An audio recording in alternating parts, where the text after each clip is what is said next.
How to log out of T3 Arena. Hi everybody, welcome back to Tech for Gamers. Today in this video we are gonna learn how you can easily log out or sign out of T3 Arena game on your Android or your iOS device. First of all, launch open the T3 Arena game on your device and from the main lobby, tap on the menu button at the top right corner and click on Options. Under Options, select Account from the left.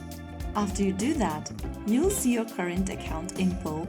Tap the Logout button right next to the Delete Account button, and then you will be able to see this pop up.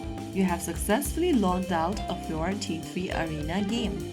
You can sign back in any time using your TapTap ID, your Google account credential, or sign in as a guest. So there you have it. That is how you easily sign out or log out of T3 Arena. If you found the video helpful, don't forget to like, share and subscribe to our channel. I will be back again in the next episode. Thank you for watching.